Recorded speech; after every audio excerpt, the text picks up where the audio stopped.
السلام علیکم ورحمۃ اللہ وبرکاتہ۔ ایک اور ویڈیو لے کر آپ کی خدمت میں حاضر ہوں جو کہ زندگی کے 12 اصول کینیڈا کے معروف سائیکولوجیکل پروفیسر جارڈن پیٹرسن نے، جو بہت سی کتابوں کے رائٹر بھی ہیں، یہ اصول لکھے اور یہ اصول بڑے مقبول بھی ہوئے۔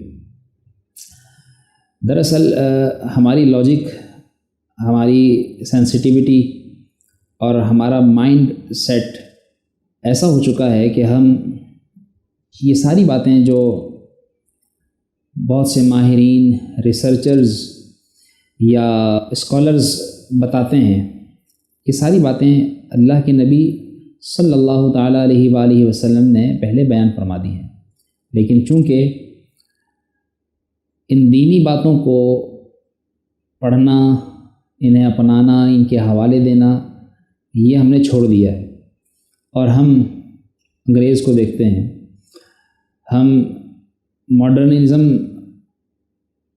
اور ترقی یافتہ لوگوں کی طرف نظریں جمائے رہتے ہیں کہ وہ کب ہمیں کچھ دیں اور پھر ہم اسے اپنائیں۔ بہرحال اس معروف سائیکالوجی کے پروفیسر جارڈن پیٹرسن کی یہ لکھی ہوئی باتیں آپ کے گوش گزار کرتا ہوں، اور انہی کی روشنی میں رسول اکرم صلی اللہ تعالیٰ علیہ وآلہ وسلم کی بیان کردہ وہ باتیں کہ جو ان سے بدرجہ بہتر ہیں، ان کی طرف بھی اشارہ کرتا چلتا ہوں۔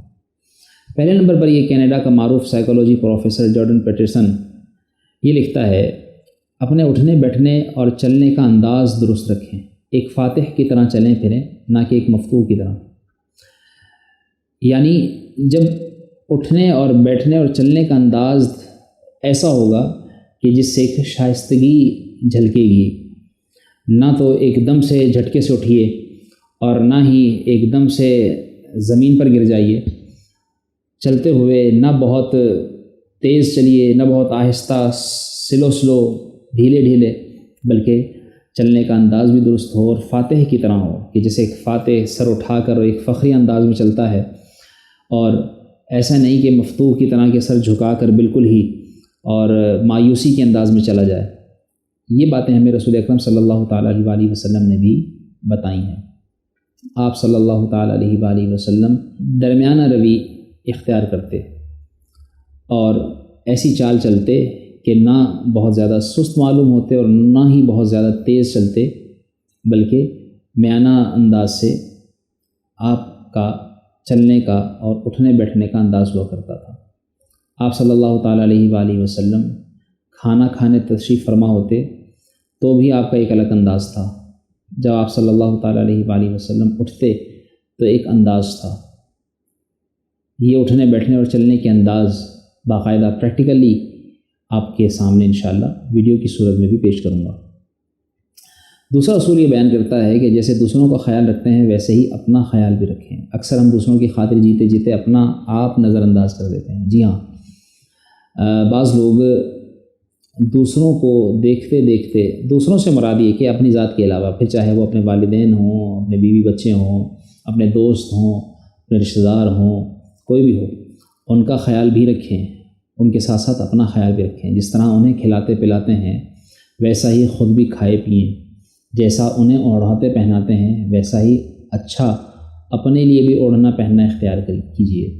جیسے ان کی نیند کا خیال رکھتے ہیں ایسے ہی اپنی نیند کا خیال بھی رکھیے۔ جیسے ان کی خواہش کا احترام کرتے ہیں ویسے ہی اپنی ہی جائز خواہشات کا بھی احترام کیجیے۔ یعنی اپنے آپ کو نظر انداز مت کیجیے۔ جس طرح دوسروں کو اچھا دیکھنا چاہتے ہیں، صاف ستھرا دیکھنا چاہتے ہیں، ویسا ہی خود کو بھی، اپنے آپ کو بھی دیکھنے کی کوشش کیجیے۔ یہ ایک زندگی کا اہم ترین اصول ہے۔ تیسرے نمبر پر یہ شخص کہتا ہے، مخلص لوگوں کے ساتھ رہیں، جو لوگ آپ کو نیچا دکھانے کی کوشش میں لگے رہتے ہیں ان سے چھٹکارا حاصل کر لیں۔ جی ہاں، بہت سے لوگ ایسے ہیں کہ جو ہر وقت اس طاق میں رہتے ہیں کہ کب آپ کی کوئی برائی دوسرے کے سامنے پیش کریں، کب آپ کو نیچا دکھائیں، کب آپ کی کوئی شکایت دوسرے سے کریں اور آپ کی عزت ختم ہو جائے۔ ایسے لوگوں سے چھٹکارا حاصل کر کے مخلص لوگوں کے ساتھ رہیے، جو آپ کے ساتھ اچھا تعلق رکھنا چاہتے ہیں، جو آپ کے ساتھ رہ کر آپ کو خوش رکھنا چاہتے ہیں، جو آپ کے ساتھ رہ کر خوش ہوتے ہیں، جو آپ کے ساتھ رہتے ہوئے آپ کے ساتھ ہمدردی کی باتیں کرتے ہیں، جو آپ کے ساتھ رہ کر آپ کے ساتھ آپ کے دکھ بانٹتے ہیں، ایسے مخلص لوگوں کے ساتھ رہیے۔ ایسوں کے ساتھ ہرگز نہ رہیں کہ جو لوگ آپ کے وقت پر آپ کے کام نہیں آتے، جو لوگ آپ کی خوشی میں خوش نہیں ہوتے، ایسے لوگوں سے چھٹکارا حاصل کیجیے۔ چوتھے نمبر پر یہ پروفیسر کہتا ہے، اپنی زندگی میں بتدریج بہتری لاتے رہیے، اپنے آپ کو کسی سے کم تر نہ سمجھیں، ہر شخص کے اوصاف جدا ہیں، اپنی مہارت پہچانیں اور اپنی الگ پہچان بنائیں۔ اس کا تعلق تو بہت سارے لوگوں سے ہے۔ اگر میں یہ کہوں کہ اپنی زندگی میں بہتری لانے والے لوگ، بتدریج بہتری کی کوشش کرنے والے لوگ دنیا کے اندر محض 4%، یعنی 100 میں سے 4 لوگ ہوں گے، تو شاید یہ بے جانا ہوگا۔ کتنے ایسے لوگ ہیں جو بتدریج بہتری کی کوشش کرتے ہیں، ایک ہی ڈھنگ سے، ایک ہی انداز سے، ایک ہی ٹریڈیشنل جو زندگی چلتی آ رہی ہے، ایک ہی رسم و رواج، ایک ہی سوچ، ایک ہی طریقہ جو دیکھتے چلے آ رہے ہیں بچپن سے بڑے ہونے تک، بس وہی اسی انداز سے زندگی گزار رہے ہیں۔ 96% لوگ ایسے ہی اپنی زندگی میں مصروف ہیں اور کھوئے ہوئے ہیں، گم ہیں، انہیں اندازہ ہی نہیں کہ وہ زندگی کیسی گزار رہے ہیں اور انہیں کیسی زندگی گزارنی چاہیے۔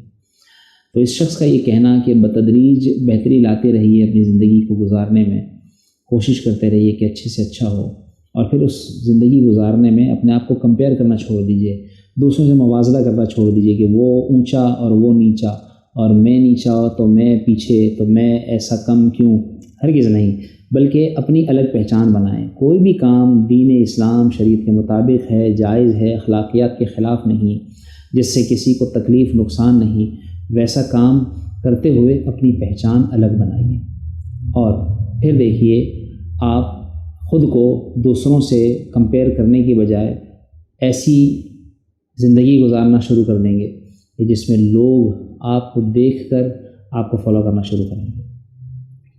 5ویں نمبر پر والدین کا فرض ہے کہ اولاد کو معاشرے میں رہنے سہنے کے طور طریقے سکھائیں۔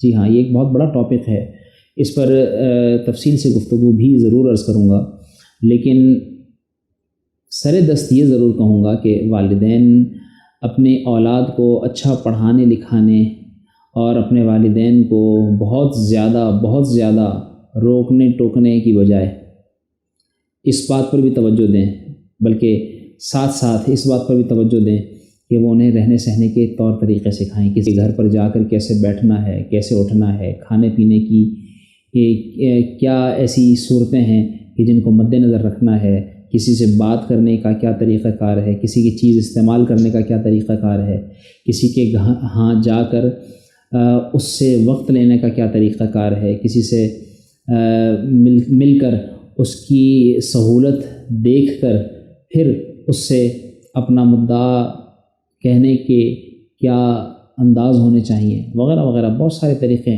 اولاد کو والدین یہ سکھانے کے طور پر اگر سوچیں گے اور وہ یہ چاہیں کہ اپنے بچوں کو، اپنی اولاد کو معاشرے میں رہنے سہنے کے طریقے سکھائیں، طور طریقے سکھائیں، تو ضرور انہیں معلوم ہوگا کہ واقعی ایسی چیزیں ہیں کہ جو انہیں سکھانے کی بہت زیادہ ضرورت ہے۔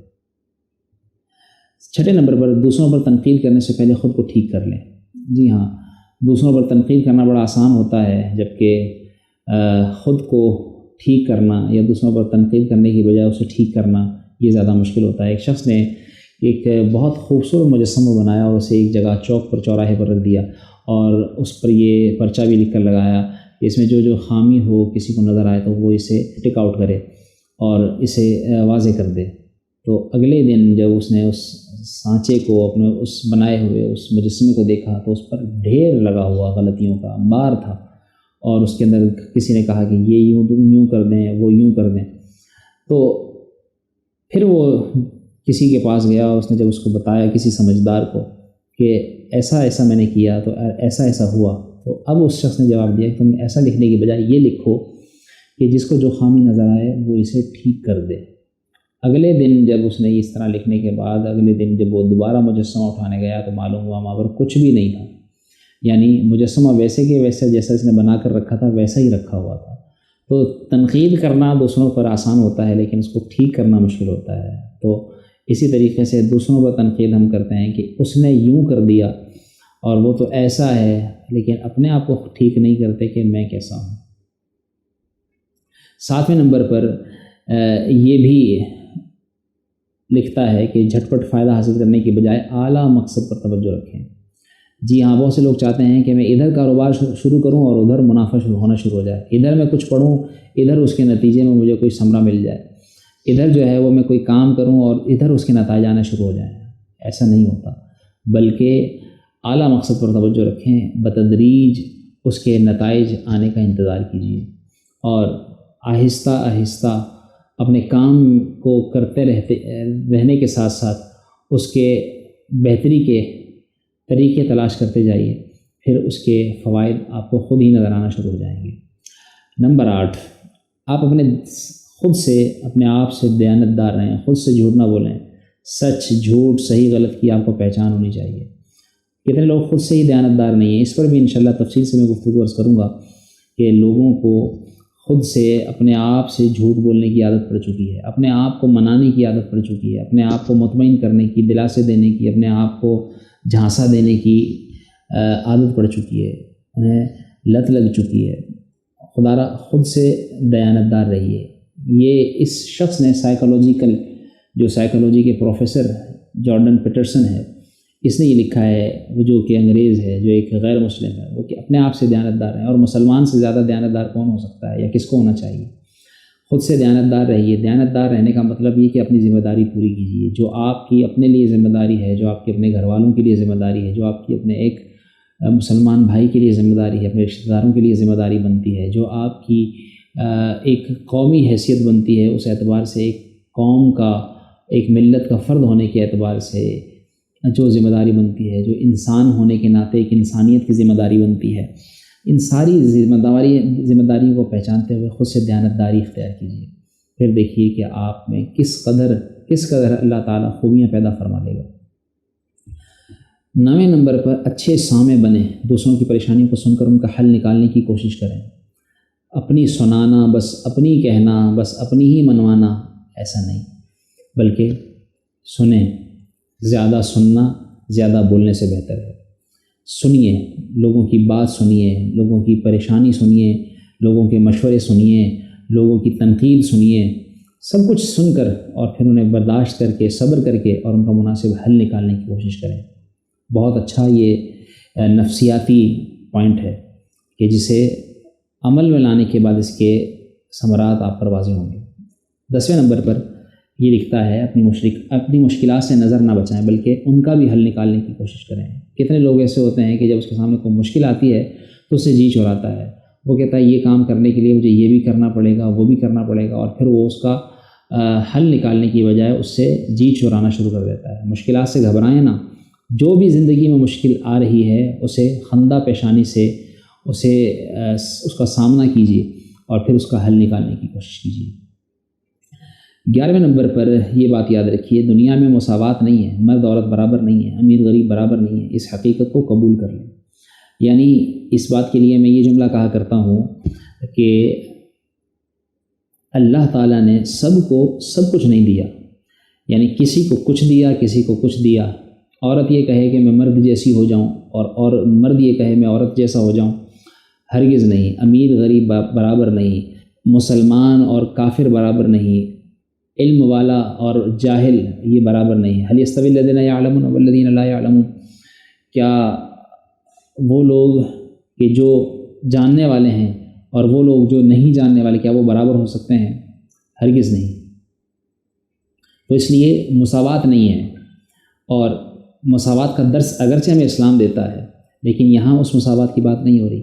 بات یہ ہو رہی ہے کہ اللہ تعالیٰ نے جس کو جیسا نوازا ہے اس پر راضی برضا رہیے، جس کو جیسا رکھا ہے اس پر راضی برضا رہیے.